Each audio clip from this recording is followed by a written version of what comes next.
This is Ruby's week 2 video recap. So we're going to start out with our leash work. We've been continuing to work on finding heel position with her. So this week we are working on fading out that food lure. So last week when we were getting her to heel position, we were starting with her facing us and then using that food to get her to go behind us, turn, and then find heel position. This week we are trying to do that without having the food in our hand. So we're still going to make that same motion with our hand, but we're going to have no food in it. So I am going to do the first few repetitions with food just to kind of remind her of what we're doing, and then we're going to try a couple without.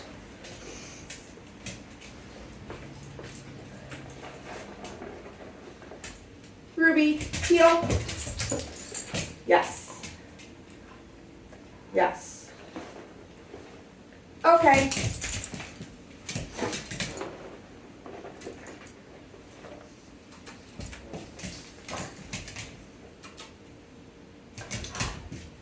Ruby, heel.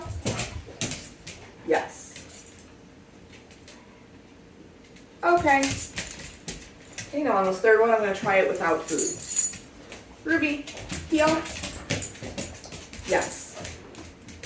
So if she gets a little bit ahead of me, I'm just going to reset her and try it again instead of rewarding her for that.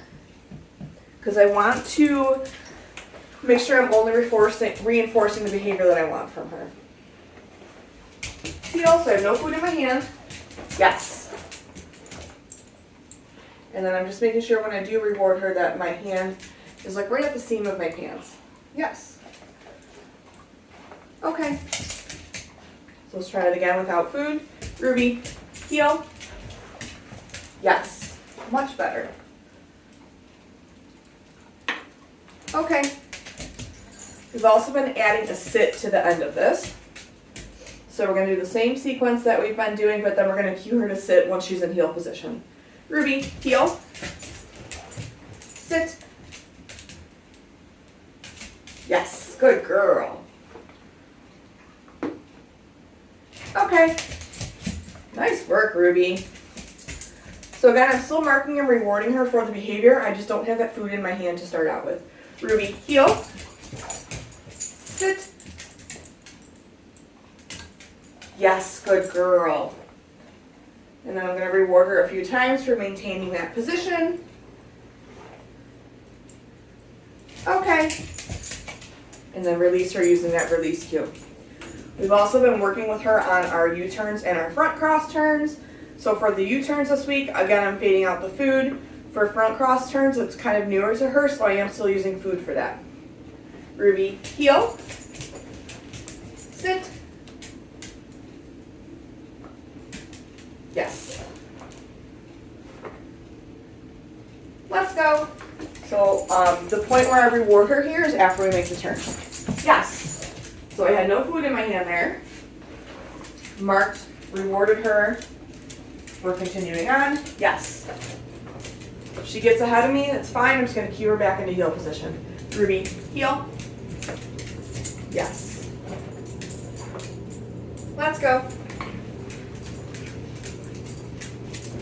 Yes. Yes.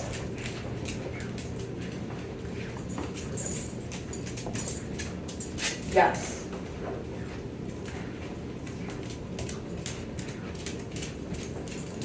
Sit.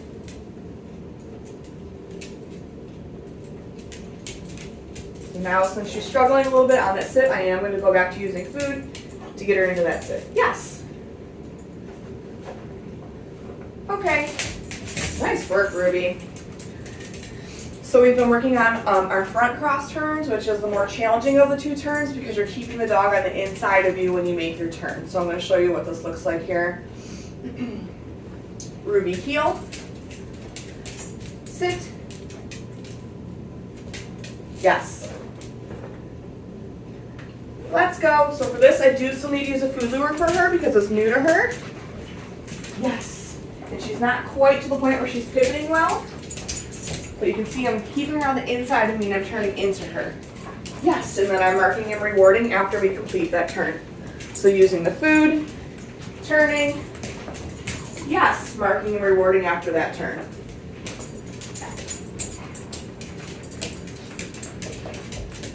Sit.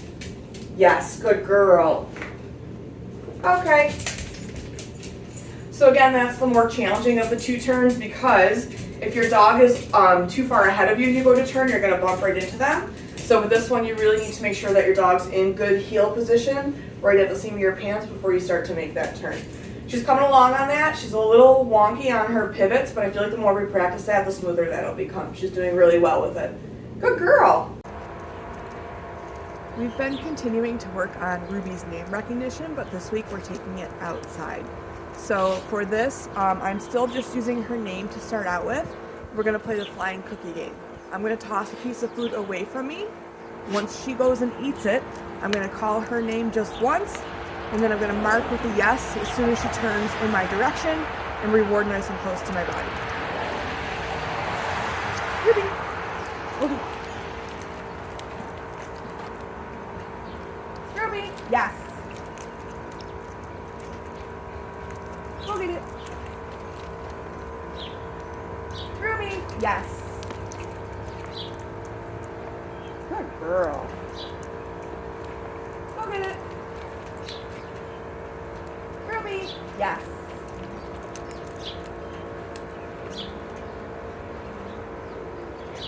Go get it. Ruby. Yes. Good girl.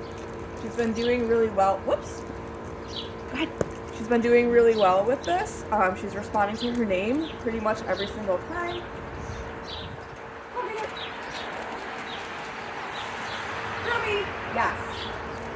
So I've been adding the long line to get her to move a little bit further away from me versus just having her on her regular leash. Go get it.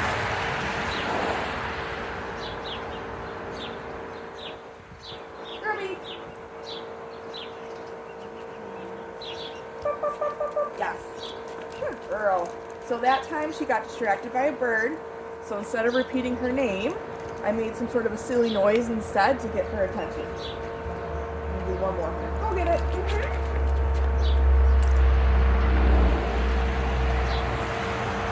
Ruby. Yes. Good girl. Good girl, Rubes. We've been continuing to play some crate games with Ruby during our lessons. So this week we moved on to closing the door and me being able to take a couple of steps away while she remains calm in the crate. So the first few reps, I am going to use a piece of food to get her in. Ruby, crate. Yes. So marking and rewarding once she's in. And then I'm going to close that door. She's already got herself into a down position. Yes. I'm going to mark and reward again. And then I'm going to take a couple steps away. And as long as she's remaining calm in the crate, I'll come back and mark and reward again. Yes. And we'll do that one more time.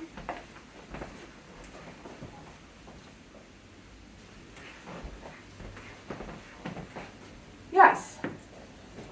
And then I'm always going to use her release cue to let her out of the crate. I don't want her rushing out of the crate before I give her the okay. Okay.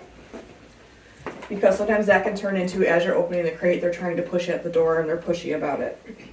Ruby, crate. Yes.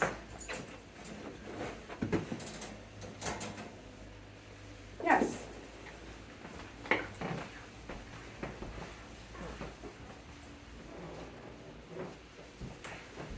Yes. Whoops.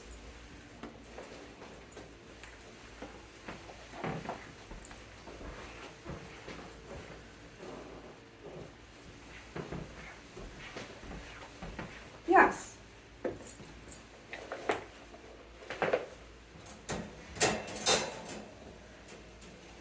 Okay. Good job, Ruby. We've been continuing to work with Ruby using the grooming brush. So this week we started to introduce touch, where the brush is actually touching her body. So last week we worked a lot on her just seeing the brush and having a nice neutral response to it. We're going to start out there this week. We're just going to do 1 or 2 reps, and then we're going to move on to actually touching her with that brush. So if you recall to last week, what we were doing was bringing the brush out and then feeding her. Good girl.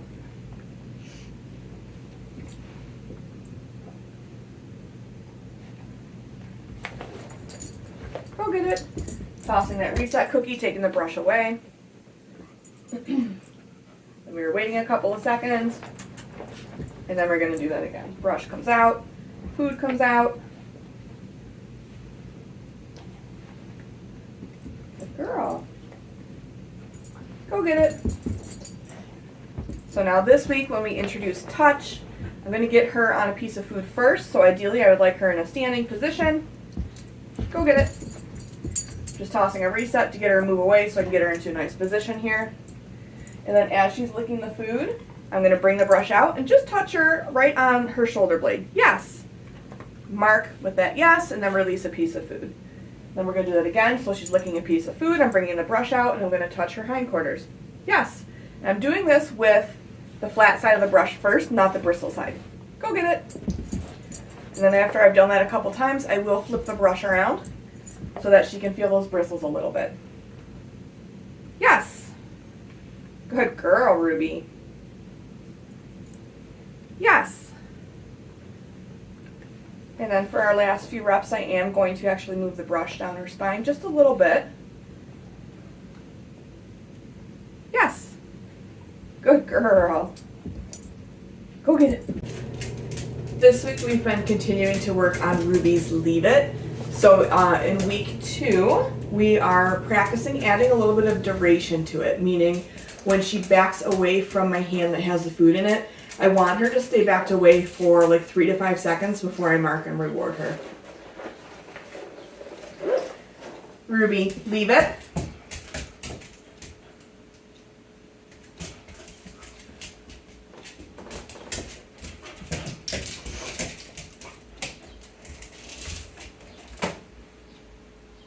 Yes. Good girl. Go get it. We'll run through that again. She's a little bouncy there. Ruby, leave it.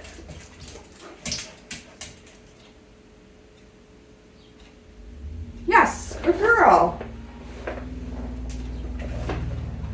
Go get it.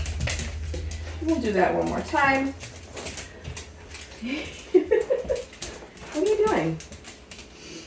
Ruby, leave it.